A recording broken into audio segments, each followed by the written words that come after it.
बिस्मिल्लाहिर्रहमानिर्रहीम। अस्सलाम वालेकुम नादरीन, आप यूट्यूब चैनल देख रहे हैं। मैं इमरान खान हूँ। ख़बरें काफ़ी सारी हैं, मैं आपके साथ शेयर कर देता हूँ, लेकिन सबसे पहले मैं आपको एक वीडियो दिखाता हूँ। ये थोड़ा सा उसका हिस्सा आप देख लीजिए, क्योंकि पॉलिसी गाइडलाइन के मुताबिक हम आपको ज़्यादा दिखा नहीं सकते। ये इमरान खान साहब बैठे हुए हैं और अपने वर्कर्स के साथ अफ्तारी कर रहे हैं। ये वर्कर्स इमरान खान के लिए बाहर पहरा देते हैं और इमरान खान की जान की हिफाजत करने की कोशिश करते हैं।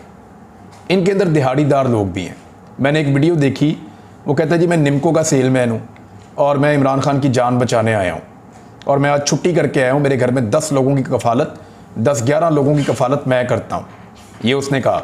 इसी तरह और भी बहुत सारे लोग वहाँ पे मौजूद हैं और ये वो लोग हैं जो गरीब लोग हैं। इमरान खान के फॉलोअर्स पहले कहा जाता था कि अमीर लोग हैं, तगड़े लोग हैं, बर्गर क्लास है, लेकिन अब हमने देखा कि पाकिस्तान का आम आदमी, पाकिस्तान का किसान, पाकिस्तान का मज़दूर, पाकिस्तान का दिहाड़ीदार तबका, ये सारे भी अब इमरान खान के साथ खड़े हो गए हैं और मिडिल क्लास ने तो बहुत बड़े पैमाने पर इमरान खान साहब का हाथ थाम लिया। जो सर्वेज आ रहे हैं, मैं पिछले व्लॉग में आपको बता चुका हूँ कि इस किस्म के सर्वेज हैं कि उन सर्वेज को देखने के बाद मुखालिफिन चकरा कर रह जाते हैं। मैंने थोड़े दिन पहले आपको बताया था कि सर्वेज करने वाले कुछ लोगों ने मुझे यहाँ तक बताया कि हमें सर्वे करने के बाद टेबल पे बैठकर दोबारा सर्वे करना पड़ता है। इतना ज़्यादा फ़र्क है कि वो असली लगता ही नहीं है, ताकि उसकी एक्सेप्टेबिलिटी बढ़ जाए, ताकि लोग ये कहें कि ठीक है सर्वे असली लग रहा है। क्योंकि जो डायरेक्ट सर्वे आता है वो तो 90% और 10% का है, लेकिन उनको टेबल पे बैठ के मैनेज करके वो 30-35% पे लेकर आते हैं कि 35% लोग दूसरी तरफ भी खड़े, ताकि वो सर्वे ज़रा असली लगे। हालात पाकिस्तान में इस लेवल पर पहुंच चुके हैं। बहरहाल इसीलिए सारे के सारे लोग इलेक्शन से भाग रहे हैं। ये इमरान खान साहब देखें, आप अपने कारकुनों के साथ अफ्तारी कर रहे हैं और ज़मीन पर बैठ के उनके साथ ख़वातीन कारकुन भी हैं, मर्द हजरात भी हैं। और आप ये देखिए कि ज़मान पार्क के बाहर लगातार पिछले चंद महीनों से ख़वातीन भी मौजूद हैं, मर्द भी मौजूद हैं। कोई एक शिकायत किसी खातून की तरफ से आपको कोई वीडियो मिली हो, किसी जगह पर आपको पता चला हो? यानी मैं पहले हैरान होता था कि अवामी तहरीक के कारकुन तारुल कादरी साहब की तरबियत के नतीजे में वो ऐसे शानदार थे कि वो वहाँ बहनें बेटियाँ भी वहीं होती थी और नौजवान भी वहीं होते थे, मर्द हजरात भी वहीं होते थे और कोई शिकायत नहीं आई। इसी तरह पाकिस्तान तहरीक इंसाफ में भी हमने ये देखा, जब लोग एक मकसद के तहत आते हैं, एक नज़रिया के तहत आते हैं, तो फिर उनके दिमागों के अंदर बिरयानी, कीमे वाला नान, लालच या इस किस्म की चीज़ें नहीं होती, खुराफात नहीं होती, फिर वो अपने मकसद के साथ जुड़े रहते हैं। तो नवाज शरीफ साहब को ज़रा आप एक लम्हे के लिए सोचिए, या उनके पूरे ख़ानदान को आप सोचिए, क्या वो ऐसे अपने कारकुनों के साथ पूरी ज़िंदगी आपको मिले कहीं पे बैठकर वो खाना खा रहे हों, उनके साथ बैठकर वक्त गुजार रहे हों? या कम से कम आपने कभी देखा हो कि नवाज शरीफ कारकुनों के साथ गले मिल रहे हैं? आपने नहीं देखा होगा। सेलेक्टिव कारकुन लाए जाते हैं ईद वाले दिन रायविंड के अंदर, या जहाँ मियाँ नवाज शरीफ मौजूद हों, और उनको खुशबू लगा के मियाँ साहब से गले मिलने का मौका दिया जाता है, लेकिन मियाँ साहब एक फासला रख के उनसे गले मिलते हैं। मियाँ नवाज शरीफ हों, हमजा शहबाज हों या बाकी लोग हों, तो वो आप उनका बिहेवियर आप देख लें कि वो जब हाथ मिलाते हैं तो ऐसे मिलाते हैं, यूं। जब भी किसी से हाथ मिलाएंगे तो ऐसे हाथ मिलाते हैं और ऐसे ही निकाल लेते हैं, किसी का हाथ पकड़ते नहीं है। आपने देखा होगा कि बैरून मुल्क हुक्मरानों या ताकतवर लोग या जिनकी गुलामी ये करना चाहते हैं, मगरबी कुव्वतें, उनको तो गले भी लगाते हैं, उनके हाथ, 2 हाथों से हाथ मिलाते हैं और उनके आगे झुक भी जाते हैं। लेकिन जब आम पाकिस्तानी से ये मिलते हैं तो ऐसे हाथ लेकर आते हैं, ये अंगूठा कड़ा के ऐसे हाथ लेकर आते हैं, इतना सा हाथ मिलाते हैं, वापस कर लेते हैं। अभी मैंने एक देखा था, सोशल मीडिया का एक बंदा है, आजकल जजेस के ऊपर बहुत कीचड़ उछाल रहा है सोशल मीडिया पे, वो नवाज शरीफ के आगे आगे चल रहा था और नवाज शरीफ की तरफ पीठ करके भी नहीं चलते, ऐसे क्रॉस चलते हैं कि नवाज शरीफ साहब की तरफ पीठ हो जाएगी तो बुरा मना लेंगे, और फिर जाकर खड़े हो जाते हैं और देखते रहते हैं कि अगर मियाँ साहब का मूड हुआ तो हाथ मिला लेंगे। और मियाँ साहब ने ऐसे उससे हाथ मिलाया था और ऐसे वापस कर लिया था। ये मैंने खुद अभी विजुअल देखा, गालिबन आतिफ नाम का बंदा है वो, मैं उसको ऐसे जानता नहीं हूँ, लेकिन मैंने ये विजुअल देखा तो मैं बड़ा हैरान हुआ। मैंने अपने एक साथी को दिखाया, मैंने कहा ये क्या है, ये मियाँ साहब कैसे मिल रहे हैं? उन्होंने कहा जी ये बड़ा दरीना कारकुन है, ये रोज़ाना वहाँ लोगों से गालियाँ भी खाता है, लड़ाई भी करता है, सारी चीज़ें बर्दाश्त करता है, लेकिन इसके बावजूद मियाँ नवाज शरीफ साहब की नज़र में इसकी ये इज़्ज़त है। बहरहाल मैं बेशुमार कारकुन है, बेशुमार मसाले हैं, मैं किसी का दिल नहीं दुखाना चाहता, वो बड़ा दिल से कारकुन होगा मियाँ साहब का, और तमाम पॉलिटिकल पार्टीज़ के लिए उनके कारकुन असासा होते हैं। ये आतिफ साहब भी PMLN के लिए एक असासा होंगे, लेकिन मैंने इनके कुछ उस वक्त मेरे साथ शेयर किया कुछ सोशल मीडिया पे इनकी एक्टिविटीज़, तो मुझे लगा कि ये लिमिट क्रॉस कर रहे हैं, और ये अक्लमंदी नहीं है कि अपनी सियासी क़यादत के लिए आप ऐसी लिमिट क्रॉस करें जिसके लिए बाद में आपको अकाउंटेबल किया जाए या आप बदनामी का सबब बने या आपकी अपनी बदनामी हो जाए। बहरहाल नवाज शरीफ साहब को आपने कभी ऐसे नहीं देखा होगा, वो तो हाथ भी आधा मिलाते हैं। और हालत ये होगी है मियाँ नवाज शरीफ साहब की कि उन्होंने कहा कि पेट्रोल जो है वो 65 रुपये किलो था मियाँ साहब के दौर में। मैं पहले ज़रा फैक्ट एक ठीक कर दूं, लेकिन पहले मैं आपको बताता हूं कि पेट्रोल मियाँ साहब के दौर में 65 रुपये किलो था, आलू 5 रुपये गज थे, अंडे 50 रुपये लीटर थे, और गैस जो है वो 100 रुपये का गैलन आता था। मियाँ साहब फिर ऐसे तो फिर ऐसे ही सही। आपके दौरे हुकूमत के अंदर अब आप बुखलाए हुए हैं, तो इस तरह की बात आपने कर दी। मैं आपको बताता हूँ, आपके दौरे हुकूमत में $54 का पेट्रोल इंटरनेशनल मार्केट में था, और आपने कभी भी 65 रुपये का नहीं बेचा था। ये लगभग 80 रुपये के आसपास बिकता था पेट्रोल। मियाँ नवाज शरीफ साहब के दौर में पेट्रोल डीजल 80 रुपीज़ की एवरेज है, इससे ज़्यादा का बिकता था। लेकिन उस वक्त इंटरनेशनल मार्केट में 54 रुपये का ये था। इमरान खान साहब के दौरे हुकूमत में ये 115-120 तक चला गया था, और इसके बावजूद वो कितने का बेच रहे थे, यानी दुगनी कीमत पे इंटरनेशनल मार्केट में चला गया। और नवाज शरीफ साहब ने जाते जाते और निगरान हुकूमत ने डॉलर की प्राइस भी बहुत ऊपर कर दी। इसके बावजूद इमरान खान साहब $150 लीटर पेट्रोल दे रहे थे। $115 या $120 फी बैरल लेकर भी वो इतना सस्ता दे रहे थे। शहबाज शरीफ साहब के दौर में इस वक्त जो आलमी मंडी में तेल की कीमत है वो $66 फी बैरल के करीब है, 66, यानी कहां पे 120 के करीब, 115 के करीब, इससे ऊपर भी गया बाद औकात, कहां पे 66 पे आ गया है। तो होना तो ये चाहिए था कि इमरान खान से आधी कीमत कर देते, लेकिन आधी करने की बजाय डबल कर दिया है। 149 रुपए फी लीटर वाले पेट्रोल को 350 रुपए फी लीटर पे पहुंचा दिया है शहबाज शरीफ साहब की हुकूमत ने। अब ये हालात इन्होंने पैदा किए हैं और आपके सामने हैं। तो मियाँ नवाज शरीफ साहब पता नहीं किस मुंह से ये बात कर रहे हैं कि उनके दौर के अंदर चीज़ें सस्ती थी। बहरहाल सिचुएशन ये है कि इलेक्शन से ये सब भागना चाहते हैं। इमरान खान साहब ने कहा कि सुप्रीम कोर्ट पर प्रेशर डालने का मकसद क्या है। उन्होंने कहा कि मकसद ये है कि इंतखाबात ना हो। PTI चेयरमैन ने कहा कि मुल्क की माशी बहरान जो है वो बढ़ता जा रहा है और मुल्क उसमें धंसता जा रहा है, रुपया नीचे और कर्जे बढ़ते जा रहे हैं, आटे की लाइनों में लगे लोग ज़िंदगी की बाजी हार रहे हैं। पाकिस्तान में ऐसे हालात कभी नहीं देखे। इनको नज़र आ रहा है इलेक्शन होगा तो ये सियासी मौत मर जाएंगे। अब कह रहे हैं सुप्रीम कोर्ट का फैसला कबूल नहीं करेंगे। अदालत उज़्मा आइन की हिफाजत करने वाला इदारा है। ये लोग इलेक्शन से खौफजदा होकर अदलिया पर हमले कर रहे हैं। इन्हीं जज साहिबान ने हमारे खिलाफ फैसला दिया था जब इमरान खान साहब की हुकूमत खत्म हो गई थी और शहबाज शरीफ साहब की हुकूमत बन गई थी। तो मैंने इलेक्शन का ऐलान किया था, रात को 12 बजे अदालतें खुल गई। मैंने कभी अदलिया पर तनकीद नहीं की। वही अदलिया फैसला देने लगी है तो इन्होंने तनकीद शुरू कर दी है। इनके मतलब का फैसला आए तो ठीक है, वरना ये तनकीद शुरू कर देते हैं।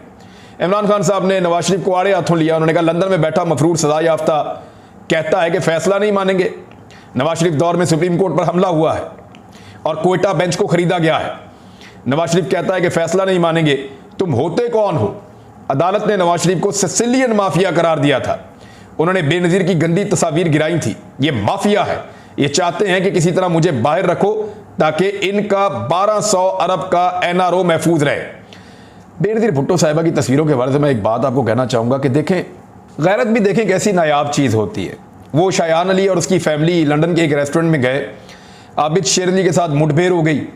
आबिद शेर अली ने उसकी वालदा को गालियाँ निकाल दी और उसने नवाज शरीफ का जीना हराम कर दिया। वो बच्चा पिछले चंद सालों से नवाज शरीफ के लिए डरावना ख्वाब बना हुआ है। नवाज शरीफ घर से निकलकर जहाँ जाता है वो बच्चा उसके पीछे जाता है और नवाज शरीफ को निशाने इबरत बना रहा है। कई मरतबा उसने नवाज शरीफ को मुख्तलिफ जगहों पर शिकस्त दी है। एक छोटा बच्चा है जो अपनी माँ की एक मरतबा होने वाली बेइज्जती पर बदला ले रहा है। और दूसरी तरफ बिलावल जरदारी है। उसकी वालदा की नंगी तस्वीरें नवाज शरीफ ने जहाज से फेंकी और उसकी वालदा की बदतरीन तौहीन की और करवाई भी बाकी लोगों से। और वो आज नवाज शरीफ की हुकूमत की काबीना का हिस्सा है। बिलावल और शायान के अंदर आप देखिए फ़र्क कितना ज़्यादा है। गैरत जो है ये पैसे की मोहताज नहीं होती, ओहदे की मोहताज नहीं होती, ताकत की मोहताज नहीं होती। इसके अंदर सिर्फ गैरत का एक जज्बा होना चाहिए। वो बच्चा एक मरतबा अपनी मां को गाली पड़ने पे आज तक बदला ले रहा है और निशाने इबरत बनाकर रख दिया उसने नवाज शरीफ को। और बिलावल, जिसकी वालदा के साथ इससे कई गुना बुरा सलूक किया गया, वो आज उसी शख्स की काबीना के अंदर बैठा एंजॉय कर रहा है। ये फर्क है मेरे ख्याल में गैरत का। अगर लोगों को समझ आए तो ठीक है, इससे ज्यादा मैं कुछ और कहना नहीं चाहता। एक और चीज है, और ये फजलुर रहमान साहब ने की है। बहरहाल पहले इमरान खान साहब की खबर पूरी आप सुन लें। उन्होंने और क्या कहा। उन्होंने कहा कि मुल्क की मईशत का बुरा हाल है। हम इलेक्शन के लिए 2 असम्बलियां हमने कुर्बान की थी। तारीख में कभी ऐसा नहीं हुआ कि किसी ने 2 असम्बलियां कुर्बान की हों। आइन कहता है 90 दिन के अंदर इलेक्शन होंगे। सुप्रीम कोर्ट का काम ही आइन पर अमल दरामद कराना है। मुस्लिम लीग को जलसों में प्रोटोकॉल दिया जाता है। हमें जलसे और रैलियों की इजाजत नहीं दी जाती।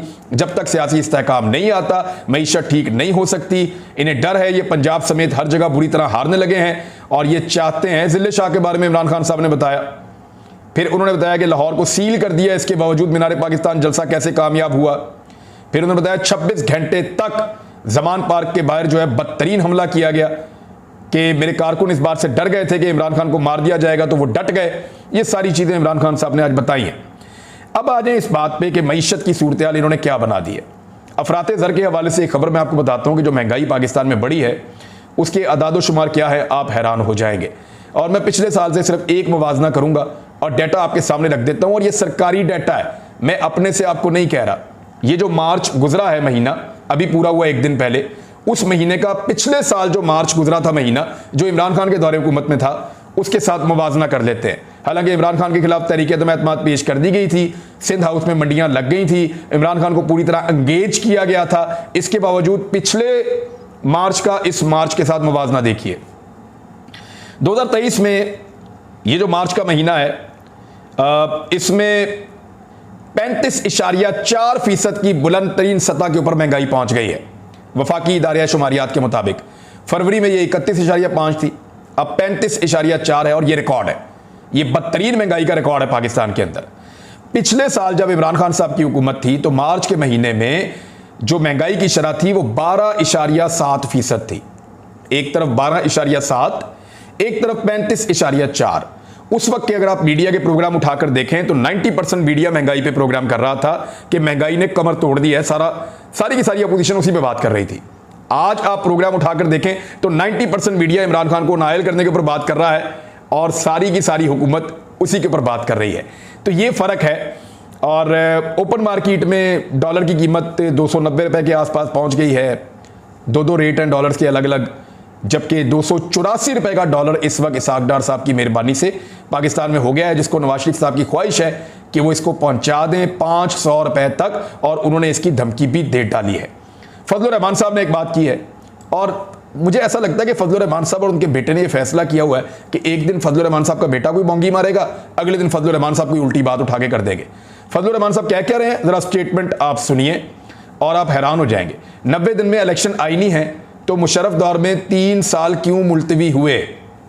फजलुर रहमान साहब चंगे भले आप सियासतदान हैं, आपको इतनी अकल होनी चाहिए कि परवेज मुशर्रफ का दौर जमहूरी नहीं था, वो आईनी दौर नहीं था, वो LFO के नतीजे में सदर बने हुए थे। आप उनके सपोर्टर रहे हैं। बाद में आपने खैबर पख्तूनख्वा में अपनी हुकूमत बनवाई है।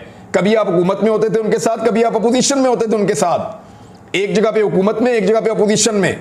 आपने बड़ी मौजें लुटी हैं परवेज मुशर्रफ साहब के साथ मिलकर, और आज आप कह रहे हैं कि परवेज मुशर्रफ के दौर के अंदर तो आइन तो मुअत्तल होता है जब डिक्टेटर आ जाता है। जब डिक्टेटर आ जाता है, LFO आ जाता है, PCO के जजेस बाद में लाए गए थे, तो उस वक्त कौन सा आइन था इस मुल्क के अंदर। यानी एक डिक्टेटर की मिसाल देकर फजलुर रहमान साहब ये समझा रहे हैं इस कौम को कि क्योंकि एक डिक्टेटर ने, इस तरह तो ज़िया-उल हक ने इलेक्शन ही नहीं करवाए, वो पाकिस्तान में 10-12 साल मुसल्लत रहा, चला गया। ज़िया-उल हक साहब ने इलेक्शन नहीं करवाए। जो अयूब खान साहब ने इस मुल्क के साथ किया वो आप भी कर दें जो ज़िया-उल हक साहब ने किया। मुशर्रफ साहब के दौर के अंदर या पाकिस्तान में मार्शल लॉ लगा हुआ था, डिक्टेटरशिप थी। आज पाकिस्तान में आइन और जमहूरियत मौजूद है, इसलिए आज आइन के मुताबिक इंतखाबात करवाने होंगे। ये डिक्टेटरशिप का या तो आप तस्लीम करें कि मुल्क में डिक्टेटरशिप है और आप सारे मिलकर डिक्टेटरशिप चला रहे हैं, तो फिर तो आप ना करवाएं 90 दिन में। आप कह दें कि डिक्टेटरशिप है, आइन मुअत्तल तस्वर किया जाए। फजलुर रहमान साहब जो है वो लोगों को शायद बेवकूफ़ समझते हैं, या उन्हें लगता है कि पाकिस्तान के लोग जो हैं वो आइन और कानून को नहीं जानते। अब एक और चीज़ आप देखें, ये 3 जजेस के खिलाफ रेफरेंस दायर करने की बात राणा सनाउल्लाह साहब कह रहे हैं। ये गैर मुल्की खबर रसां इदारे को उन्होंने इंटरव्यू दिया। राणा सनाउल्लाह ने कहा कि चीफ जस्टिस समेत 3 जजेस के खिलाफ रेफरेंस दायर करने का मामला ज़ेरे गौर है। रेफरेंस दायर करने का अभी फैसला नहीं हुआ, लेकिन तीनों जजेस के खिलाफ रेफरेंस दायर करने का फैसला हो सकता है। उन्होंने कहा कि तीनों जजेस का एक काफ़ी लंबा रिकॉर्ड है कि नून लीग के खिलाफ उनके फैसले आए हैं। एक फैसला ऐसा भी है जिसे सिर्फ मुस्लिम लीग नून नहीं, बल्कि इस फैसले को हर वो शख्स जो कानून को थोड़ा बहुत जानता है वो इसको गलत करार देता है। इस किस्म की बात उन्होंने की और नून लीग की हुकूमत भी ख़त्म की गई। तीनों जज साहिबान हर कीमत पर इस फैसले को खुद करने पर बज़िद हैं। राणा सनाउल्लाह साहब ने ये भी कहा। अब मामला ये है कि बिस्मिल्लाह करें, 3 जजेस के खिलाफ रेफरेंस लेकर आए। अगर ये 3 जजेस के खिलाफ रेफरेंस लेकर आए तो वो मामलात भी खुलेंगे कि मुस्लिम लीग नून, पीडीएम की सारी जमातों और एस्टेब्लिशमेंट के कानों से धुएं निकल आएंगे। लेकर आए 3 जजेस के खिलाफ रेफरेंस। ये राणा सनाउल्लाह साहब डींगे मार रहे हैं, बिल्कुल वैसे ही जैसे वो कहते थे कि परवेज इलाही को हम एतमाद का वोट नहीं लेने देंगे और असेंबली में आकर बैठे और उन्होंने एतमाद का वोट लेकर असेंबली तोड़ दी। तो ये जजेस को धमकी लगाने के मुतरादिफ है ये चीज़, और इसका अदलिया को अब नोटिस लेना चाहिए। कब तक अदलिया अपने आप को दीवार के साथ लगाकर कमज़ोरी दिखाती रहेगी? इस मामले में उनको फ्रंट फुट पे आना चाहिए। वो पाकिस्तान का एक मोहतरम इदारा है, आप बाकी इदारों से सीख ले। यहाँ ऐसे इदारे भी हैं जिनका कोई रियासत के अंदर किसी सतून का उनका किरदार भी नहीं है, फिर भी उन्होंने सबको डंडा दिया हुआ है। तो सुप्रीम कोर्ट ऑफ पाकिस्तान या पाकिस्तान की अदलिया तो रियासत का एक सतून है, उन्हें जवाब तलबी करनी चाहिए। अब तक के लिए इतना ही। अपना ख्याल रखिएगा, अपने इस चैनल का भी। अल्लाह हाफिज़।